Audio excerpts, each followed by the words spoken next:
நம்ம கதலி வாழை மரங்களெல்லாம் காய்க்க துவங்கிட்டதுனால நம்ம ட்வைன் போட்டு சுற்றிட்டு இருக்கோம்.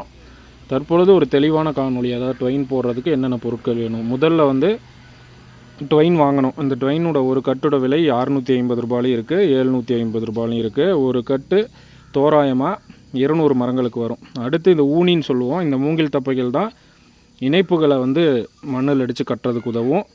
ஒரு கட்டை பிரித்து ஒரு 5 இடத்துல பரப்பி போட்டுருவாங்க. இந்த 5 இடங்களில் இருக்கிற துண்டுகள்ல இருந்து தான் 5 இணைப்புகள் எடுத்து அளவு வச்சு துண்டுகளாக நறுக்குவாங்க. ஒரு கட்டிலேருந்து எடுக்கிறோம் அப்படின்னா, இப்போ 3 கட்டு வாங்குகிறோம் அப்படின்னா 3 தான் எடுக்க முடியும். இப்போ ஒரு கட்டை 5ஆக பிரிச்சுட்டாங்க அப்படின்னா 5 இணைப்புகள் வரும். 5 இணைப்புகளையும் இந்த அளவு வச்ச குச்சியில் வச்சு சுற்றுவாங்க.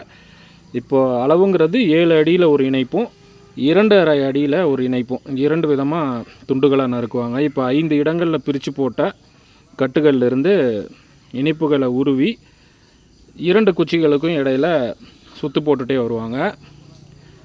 இப்போ என்னென்னா ஒரு துண்டுகளும் 7 அடி இடைவெளியில் வரும். ஆனால் 2 சுற்றுக்கள் போகிறதுனால நடுவில் துண்டாக நறுக்கிடுவாங்க. அப்போ ஒரு இணைப்பு எடுத்தோம் அப்படின்னா 7 அடி வரும். இப்போ 5 இடங்கள்ல இருந்தும் இழுக்கும் பொழுது 5 கயிறுகள் வரும். அந்த குச்சியை சுற்றி கட்டிகிட்டே வருவாங்க. எப்போவுமே ட்வைன் சுற்ற ஆரம்பிக்கிறதுக்கு முன்னாடி ஒருத்தர் இந்த மாதிரி எந்த ஒரு சிக்கும் இல்லாமல் எடுத்து கொடுப்பாங்க. 2 பேர், ஒருத்தர் இந்த தலைவலையும் இன்னொருத்தர் அந்த தலைவலையும் உட்காந்து சுற்றிக்கிட்டே இருப்பாங்க. ஒரு கட்டு முடிகிற வரைக்கும் இதே செயலை திரும்ப செஞ்சுட்டே இருப்பாங்க. மரங்களில் ஏறினதுக்கப்புறம் ஒரு துண்டாக கத்திரிக்கிறதுங்கிறது நேர விரயம், தேவையில்லாத அலைச்சல். அப்படிங்கிறதுனால தான் இந்த மாதிரி வேலையை ஆரம்பிக்கிறதுக்கு முன்னரே 5 இடங்கள் இல்லை 6 இடங்கள் ஒரு ஆட்கள் ஒரு மாதிரி பிரித்து போடுவாங்க. ஆனால் இவங்க போட்டிருக்கிறது ஒரு கட்டை 5 இடங்களில் நிறைய சுரணைகளாக அப்படியே போட்டு வச்சு இழுக்கும் பொழுது ஒரு இதுலேயும் ஒரு இணைப்பு வரும். குச்சியை சுற்றி அளவாக இது பண்ணி இறுதியாக ஒரு கட்டு முடிஞ்சதும் நறுக்கி எடுத்துக்குவாங்க. இப்போ பார்த்திங்கன்னா இழுக்கும் பொழுது ஒரு இணைப்பில் இருந்தும் ஒரு துண்டுகள் போய்கிட்டே இருக்கும்.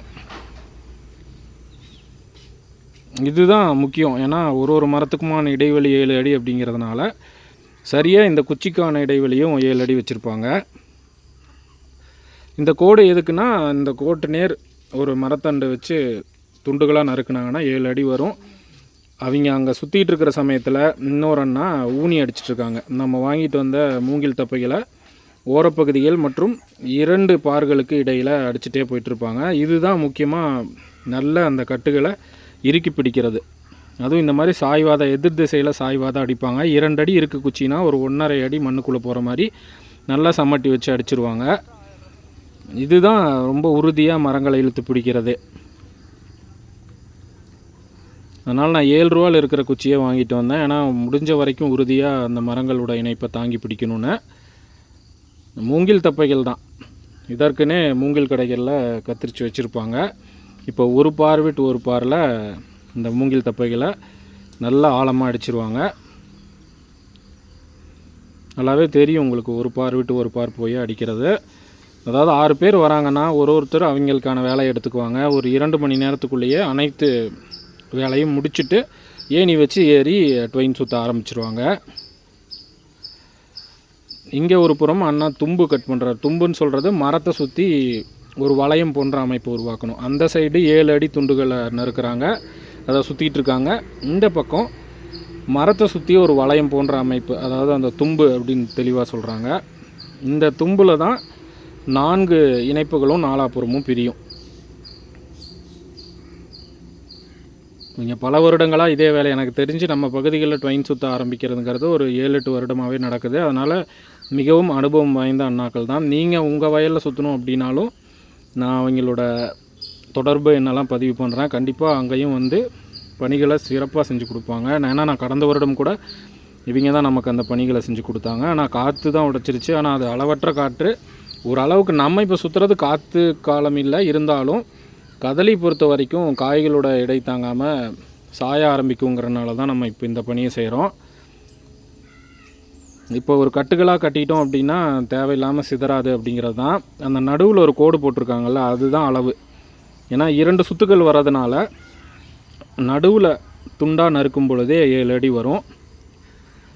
அடியில் ஒரு மரக்கட்டையை வச்சு அருவாள் வச்சு துண்டுகளாக நறுக்கி எடுத்துக்குவாங்க. இதற்கப்புறம் ஏணி வச்சு ஏறி சுற்றுறது தான். அதனால் முடிஞ்ச வரைக்கும் தெளிவாக சொல்கிறேன், கண்டிப்பாக புரியும்னு நினைக்கிறேன்.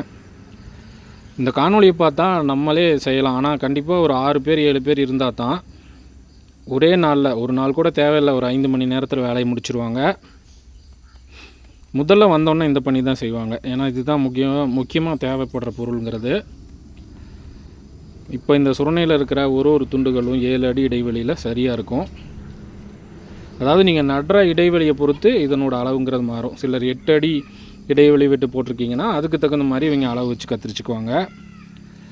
இப்போ இந்த கட்டில் கிட்டத்தட்ட ஒரு 150லேருந்து 200 இணைப்புகள் இருக்கும். இந்த மாதிரி நறுக்கி கத்தைகளாக போட்டுருவாங்க. இந்த எடுத்து ஏணியில் மாட்டிடுவாங்க. அப்படியே ஒரு முறையும் ஏறும் பொழுது இந்த கத்தையிலிருந்து ஒரு இணைப்பாக உருவி எடுத்துக்குவாங்க. இந்த அண்ணா தும்புகளை துண்டாக்குறாரு. இது மரத்தோட சுற்றளவை பொறுத்து மாறுபடும். எனக்கு தெரிஞ்சு எல்லா பக்கமே 2.5 அடி தான் மரத்தோட உருட்டுங்கிறது இருக்கும். ஏன்னா அந்த எவ்வளோக்கு எவ்வளோ மரம் தடிமனாக இருக்கோ அதற்கு ஏற்ற மாதிரி இவங்க அளவு வச்சு கத்திரிச்சுக்குவாங்க. இந்த தும்பு தான் மரத்தை சுற்றி கட்டி 4 பக்கம் இழுத்து கட்டினாங்கன்னா மரம் நேர்கோட்டில் நிற்கும். எவ்வளோ எடைனாலும் தாங்கி நிற்கும். இந்த ஏணி தான் மிகவும் இந்த வேலையை எளிமையாக்குறது. பார்த்திங்கன்னா 2 கட்டுகள் ஒரு ஏணிலையும் சொருகியிருப்பாங்க. இப்போ உணவு இடைவேளை காலை நேரமே வந்து துண்டுகள் எல்லாம் நறுக்கி வச்சுட்டாங்க. ஒருத்தருடைய ஏணிலையும் பார்த்திங்கன்னா 2 கட்டுகள் இருக்கும். ஒரு கட்டில் தும்பு இருக்கும், இன்னொரு கட்டில் இணைப்பு இருக்கும். அந்த இணைப்பு 7 அடியும் தும்பு 2.5 அடி இருக்கும். திரும்பவும் சொல்கிறேன், இதை வச்சு மரத்தை சுற்றி ஒரு வளையம், இதை வச்சு மரங்களுக்கு இடையிலான இணைப்பு. ரொம்பவுமே எளிமையான முறை தான். நான் இவங்க இதே வேலையாக செய்கிறதுனால மிகவும் கால விரயம் இல்லாமல் ஒரு நாளுக்குள்ளேயே வேலையை முடிச்சிருவாங்க. 600 மரத்துக்கு இவங்க கிட்டத்தட்ட 5 மணி நேரத்தில் வேலையை முடிச்சிட்டாங்க, கட்ட ஆரம்பிச்சிட்டாங்க. முக்கியமாக இந்த ஊனி தான் மரங்களை உறுதியாக இழுத்து பிடிக்கிறது. எல்லா மரங்களையும் முடிஞ்ச வரைக்கும் நேர்கோட்டில் தான். ஏன்னா காய்கள் காய்க்கிறதுக்கு முன்னரே இதை சுற்றிட்டோன்னா மரம் சாயாது. இதுவே நீங்கள் காய்கள் காய்த்த பின்பு இந்த வேலையை செய்கிறீங்கன்னா மரங்களை ஒருத்தர் தள்ளி பிடிக்கணும், இன்னொருத்தர் ஏறி நிற்கணும். பார்த்திங்கன்னா அந்த தும்பு கட்டிட்டாங்க, இந்த பக்கம் இருந்து வர இணைப்பை அந்த தும்பில் கட்டிடுறாங்க. இதே மாதிரி 4 திசையிலையும் இழுத்து கட்டுவாங்க. ஓரத்தில் இருக்கிற ஊனியில் இழுத்தும் கட்டிடுவாங்க. மிகவும் எளிமையான நடைமுறை தான். என்னால் முடிஞ்ச வரைக்கும் தெளிவாக பதிவு பண்ணியிருக்கேன்னு நினைக்கிறேன். இப்போ பார்த்திங்கன்னா ஒரு திசைக்குமான இணைப்பை உண்டாக்குவாங்க. 6 பேரும் 6 பாரில் வந்துட்டுருப்பாங்க. ஒருத்தரும் கட்டுற இணைப்பை ஒருத்தர் எடுத்து கட்டிட்டு போயிட்டே இருப்பாங்க. நம்மளே செய்யலாம், ஆனால் ஒரு நபராக செய்கிறதுங்கிறது ரொம்ப கடினம். ஏன்னா எடுத்து கொடுக்கணும் ஒருத்தர். ஏன்னா 3 திசைகள்லேருந்து வரும். இந்த இணைப்பை இன்னொருத்தர் எடுத்து கட்டுவாங்க. இப்போ 6 பேரும் செய்யும்போது வேலை ரொம்ப எளிதாக முடியும். இவங்க கட்டுற நேக்குன்னு ஒன்று இருக்குது. சரியாக அந்த மரத்தை எவ்வளோ தளர்வு விடணும் அப்படின்னு அவங்களுக்கு தெரியும். ரொம்பவுமே இறுக்கமாக கட்டக்கூடாது. வளர்கிற மரம் எல்லா மரங்களுமே காய்க்கு வரலை, ஆனால் காய்க்கு வர துவங்கணுன்னா இந்த செயலை செஞ்சிடணும். இல்லைனா எல்லா மரம் சாய ஆரம்பிச்சதுன்னா ஒருத்தர் தள்ளி பிடிச்சி கட்டுறது அப்படிங்கிறது மரத்தையும் தொந்தரவு பண்ணுற மாதிரி இருக்கும். அந்த தும்பை எடுத்து ஒரு சுற்று போட்டு கட்டிட்டாரு. அதுக்கப்புறம் வாயில் கடிச்சிருக்கிறது பக்கத்து மரத்துலேருந்து வர இணைப்பு. நல்லா முடிஞ்ச வரைக்கும் இழுத்து கட்டிடுவாங்க. அப்போ தான் மரம் வந்து சாயாது. காற்று ஓரளவுக்கு தாங்கும். ஒரு 70% காற்றை தாங்கி நிற்கும். அதற்காக பெரிய புயல் வருது அப்படின்னாலாம் கண்டிப்பாக மரங்கள் தாங்காது. அதற்கு நீங்கள் கம்புகள் தான் கொடுத்துக்கணும். ஆனால் கம்புகள் எல்லாருனாலையும் வாங்க முடியுமானா கஷ்டம்தான். காற்று காலங்களாக இருந்தால் முடிஞ்ச வரைக்கும் ஓரப்பகுதியில் கம்புகளை நட்டுட்டு நடுப்பகுதிகளில் இந்த மாதிரி இணைப்பு உண்டாக்குறது ஒரு சிறந்த வழிமுறையாக இருக்கும். ஏன்னா ஓரப்பகுதிகளில் இருக்கிற மரங்களை அந்த கம்புகள் முடிஞ்ச வரைக்கும் தாங்கி பிடிச்சிக்கும். இடையில் இருக்கிற மரங்களை இந்த ட்வைன், அதாவது கயிறுகள், நரம்புகள் வந்து இழுத்து பிடிச்சிக்கும். இந்த மாதிரி ஒரு மரத்துக்கும் இந்த ஏணி எடுத்து வச்சு ஒரே நபரால் செய்ய முடியும். அதனால தான் அந்த ஏணியில் 2 பக்கம் அந்த முட்டுக்கள் கொடுத்துருக்காங்க. இல்லை அப்படின்னா ஒருத்தர் பிடிக்கணும், இன்னொருத்தர் வந்து மேலே ஏறணும். இப்போ யாரோட உதவியுமே இல்லை. ஒருத்தர் ஒரு நேர்கோட்டில் வந்துக்கிட்டே இருப்பாங்க.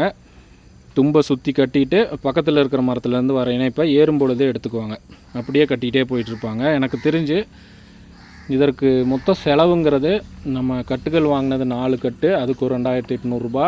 குச்சிகள் வாங்கினது ஒரு 1200 ரூபா. அதாவது 200 குச்சிகளுக்கு, அதாவது 200 குச்சிக்கு கிட்டத்தட்ட 6 ரூபா, 1200 ரூபா. அப்புறம் இவங்க சுற்றுறவங்களுக்கு ஒரு மரத்துக்கு 7 ரூபா. அப்போ 600 மரத்துக்கு இதில் ஒரு 4200, அதில் ஒரு, அதாவது ட்வைன் வாங்கினது ஒரு 2800. அப்புறம் குச்சி வாங்கினது எல்லாம் சேர்ந்து 10,000க்குள்ளேயே முடிஞ்சிடும். 600 மரத்துக்கு நான் சொல்கிற கணக்கு. ஆனால் இது கண்டிப்பாக செய்ய வேண்டிய செயல். இதை நம்ம தவிர்த்துட்டோம் அப்படின்னா காற்று காலத்துலேயும் பயந்துட்டுருக்கணும். கதலிக்கு கண்டிப்பாக நீங்கள் சுற்றியே ஆகணும். இல்லைன்னா கண்டிப்பாக அதுவும் இதிலெல்லாம் 12 சீப்பு இருக்குது காய். மரம் சாஞ்சிரும். அதுவும் மழை காலங்களில் மண் இலகுவாக இருக்கும் பொழுது மரம் அப்படியே உடஞ்சி விழும்.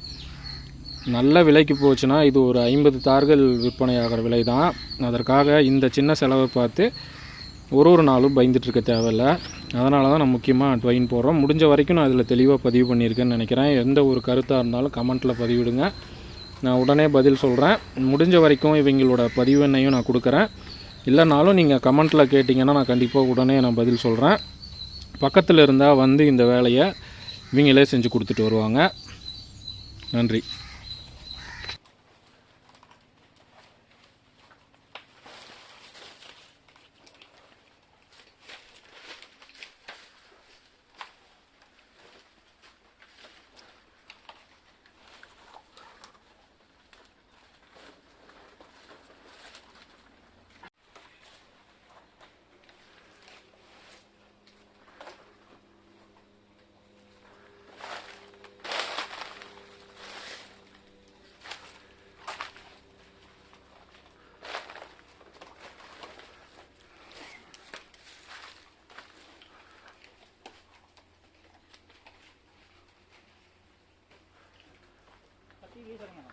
புரியுதா?